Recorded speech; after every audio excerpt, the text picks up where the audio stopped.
Salam, Biyoloji Dərsləri kanalına xoş gəldiniz. Bugün biz DNT haqqında danışacağıq. Ümumiyyətlə bilirsiniz ki, biokimyadan fərqi yoxdur, nə imtahanı olur olsun. Yəni bütün imtahanlara biokimyadan özəlliklə DNT-yə aid məsələlərdən suallar düşür. Gəlin onlar haqqında danışaq, çox uzatmayım. Ümumiyyətlə həm DNT, həm RNT bilirsiniz ki, biopolimerlərdir və onların monomerləri nukleotidlərdir və bir nukleotidin tərkibində nə var idi? Bir azot əsası, bir karbohidrat və bir fosfat turşu qalığı. Ümumi hər iki nuklein turşumuzu nəzərə alanda cəmi 8 növ nukleotidimiz var və 5 növ azot əsasımız var. Burada nukleotidləri görürsünüz. Timinlə urasil bəli fərqlənir. Məsələn, DNT-də adenin nukleotidi ilə RNT-nin adenin nukleotidi fərqlənir nəyə görə? Onlarda olan karbohidrata görə. DNT-də bilirik ki, dezoksiriboza, RNT-də karbohidrat ribozadır. Və karbohidratlar pentoza adlandırılır. Nə üçün? Çünki DNT-nin və RNT-nin tərkibindəki karbohidratlar 5 karbonlu olduğu üçün bunlara pentozalar deyilir. Belə, burada biz deməli azot əsaslarını purinlər və pirimidinlər olaraq görürük. Purinlər adenin və guanin ölçücə bir-birinə bərabərdir. Pirimidinlər isə sitozin, timin və urasil. Görürsünüz, burada oksigenlərə baxsaq, görürsünüz, adenində ümumiyyətlə oksigen yoxdur. Bunu daha böyük ölçüdə göstərəcəm indi. Guanində bir oksigen görürük. Urasildə 2 oksigen, timində 2, sitozində 1 oksigenə rastlayırıq. Bu onların biraz daha böyük variantı.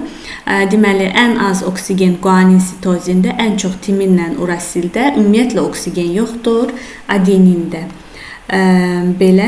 Burada nəyi də demək istəyirdim? Bəzən məsələlərdə bizə dezoksiriboza sayı verilib, məsələdə nəsə istənilir, ya fosfat turşu sayı verilib, nəsə istənilir.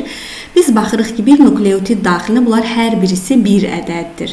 Ona görə bunların üçünün cəmi 3-dür. Misal üçün, bizə desək ki, 2400 adenin, daha doğrusu azot əsası, fosfat turşu və dezoksiriboza varsa, o zaman bizdə nukleotid sayını tapmaq üçün nə edərik? 2400-ü 3-ə bölərik.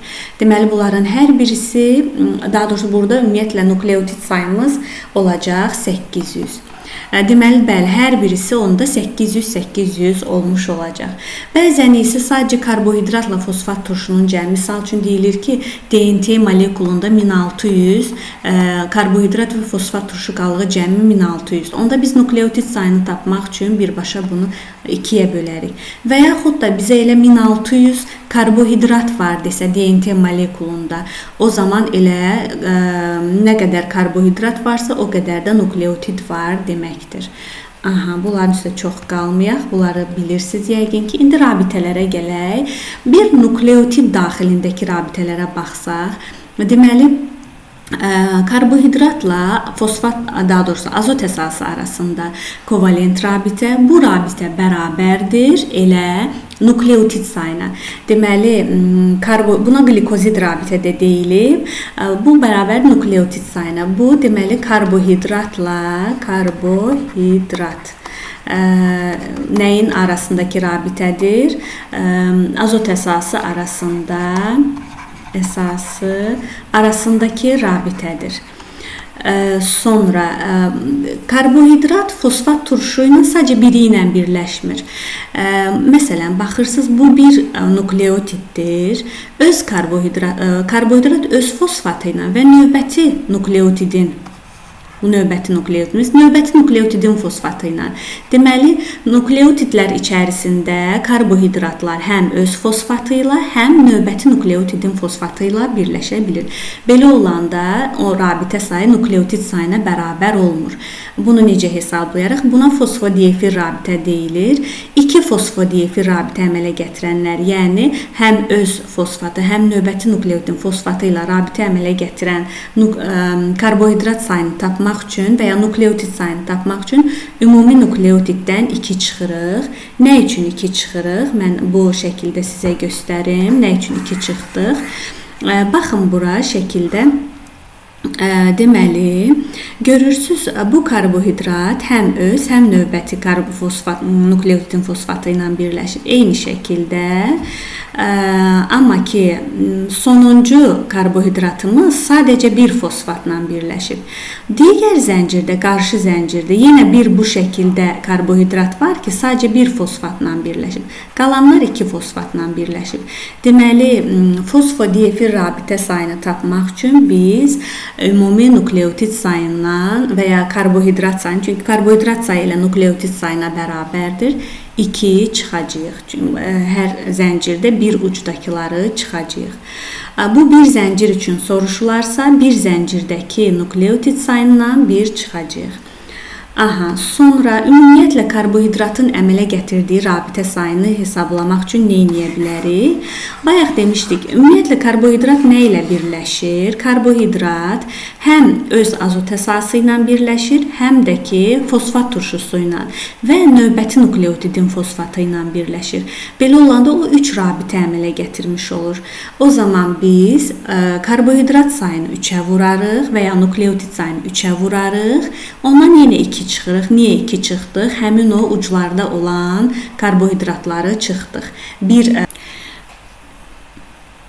Gəlin hesablayaq. Deməli, görürsünüz, burada 1, 2, 3, 4, qarşıda da 4, 8 nukleotidimiz var və ya 8 karbohidratımız var. Rabitələri sayaq. Karbohidratın əmələ gətirdiyi rabitələr 1, 2, 3, 4, 5, 6, 7, 8, 9, 10, 11. 11 də qarşı tərəfdə, 11, 11, 22. 8-dən 22-yə necə gedərəm? 22 rabitə oldu, ümumi karbohidratın əmələ gətirdiyi. Necə gedərəm? 8-i 3-ə vuraram, 24, 2 çıxaram, 22. Fosfat turşularının əmələ gətirdiyi rabitə sayı. Ya bunu biz nukleotid cəmi verilibsə, nukleotid cəminin üstünə gələrik biz. Deməli, karbohidratı 2-yə vurub, 2 çıxıb bunu gələrik ya da heç bu uzantıya girmədən ümumi nukleotid sayımızı və ya karbohidrat sayımızı 3-ə vurub 2 çıxarıq. Fosfat turşuları arasındakı rabitə sayını, daha doğrusu fosfat turşularının əmələ gətirdiyi rabitə sayını hesablasaq, gəlin baxaq, burada neçə fosfat turşumuz var? 4 nukleotidimiz vardı, burada, bir də burada.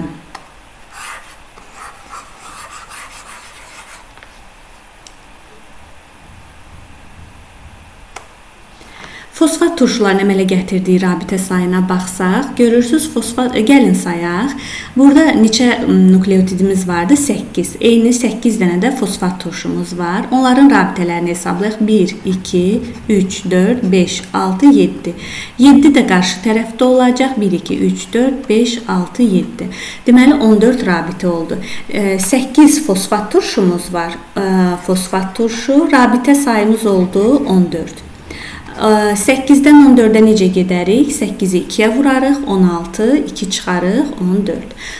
Deməli, fosfat turşunun əmələ gətirdiyi rabitə sayını biz fosfat turşu sayını 2-yə vururuq və ya nukleotid sayını 2-yə vururuq. Çünki fosfat turşu sayı avtomatik nukleotid sayına bərabərdir. 2-yə vururuq və 2 çıxırıq. 2 nə zaman çıxdıq? Əgər ümumi molekul üçün soruşularsa. Burada hər zaman bir zəncir üçün soruşulanda siz avtomatik bu çıx 2-ni çıx 1 eləyəcəksiniz. Belə. Sonra gəlin tapşırıqlara baxaq. Deyir, DNT molekulunda 2000 nukleotid var. Bu molekulun tərkibinə neçə nukleotidlər arası kovalent rabitə olar? Nukleotidlər arası kovalent rabitəni hesablamaq üçün gəlin bu zəncir üzərindən baxaq. Deməli, nukleotidlər arası kovalent rabitə. Burada neçə nukleotid görür? 1, 2, 3, 4. 4 nukleotidimiz var. Kovalent rabitə sayımız 1, 2, 3. Bu fosfodiyefil rabitə eyni zamanda bir kovalent rabitədir. Deməli, bu bir nukleotidimiz, ikinci nukleotidimiz, 3 və dördüncü nukleotidimiz. Aralarındakı rabitə 1, 2, 3. Və yaxud bunu qarşı zəncirə tamamlasaq nə olacaqdı? 8 nukleotid, aralarındakı rabitə 3 burada, 3 digər tərəfdə 6. Deməli, 8-dən 6-ya necə gəlirik? Nukleotid sayı çıx 2. Bir zəncir soruşarsa, deməli, molekul soruşanda nukleotid sayı çıx 2, burada da elə verilib. Əgər bir zəncir soruşarsa, nukleotid sayı çıx 1. Əgər molekulda nukleotid sayı verilibsə 2-yə bölürük. Əgər bir zəncir verilibsə, elə bir zəncirin nukleotidlərindən 1 çıxaraq oradakı kovalent rabitə sayını tapacağıq. Daha sonra suda proton sayı istənilib. Məsələn, bu tapşırıqda 2008 nukleotid var. Bu molekulun sintez zamanı ayrılan su, biz bilirik ki, DNT molekulu sintez olunan zaman nukleotid sayı çıx 2 qədər su ayrılır. Və sudakı proton sayını tapmaq üçün onu vuracağıq ona. Həmin tapdığımız cavabı ona vuracağıq. Yenə əgər bir zəncirdə ayrılan su soruşulursa, bu zaman bir zəncirdəki nukleotid sayını 1 çıxacağıq. Belə bir məsələmiz var. DNT molekulunda 2 fosfodiyefil rabitə əmələ gətirən dezoksiribozaların cəmi 1800-dür. Molekulun bir zəncirində bu qədər nukleotid var, adeninlərin sayı istənilir. Deməli, 2 fosfodiyefil rabitə əmələ gətirən dezoksiribozalar 1800 isə, mən ümumi oradakı dezoksiribozaları tapmaq üçün nə edərəm? Üzərinə 2 gələrəm. Nə üçün 2 gəlirəm? Çünki hər zəncirdə bir ucda bir rabitə əmələ gətirən dezoksiribozalarım da var. Ona görə 1800-ün üstünə 2 gəlirəm, olur 1802. Bu mənim nəyin sayını verir mənə, daha doğrusu eyni zamanda? Bu eyni zamanda bilirəm ki, karbohidrat sayı bərabərdir nukleotid sayına.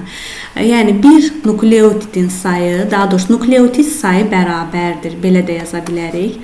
Nukleotid sayı bərabərdir karbohidrat sayına, oradakı karbohidrat sayına, və fosfat turşu sayına bərabərdir. Ümumi molekulda nə qədər nukleotid varsa, orada o qədər karbohidrat var, o qədər də fosfat turşu qalığı var. 1802 karbohidratım varsa, o qədər nukleotidin var. Deməli, bu oldu mənim nukleotid sayım. Bir zəncir deyirsə, o zaman 1802-ni yarı bölərəm, olur 901. Bu oldu mənim bir zəncirdəki karbohidrat, daha doğrusu nukleotid sayım. Bu qədər nukleotid var. Adeninin sayını tapın. 150, 240, 180. Bir dəqiqə. Deməli 901-dən çıxdıq 570 oldu 331.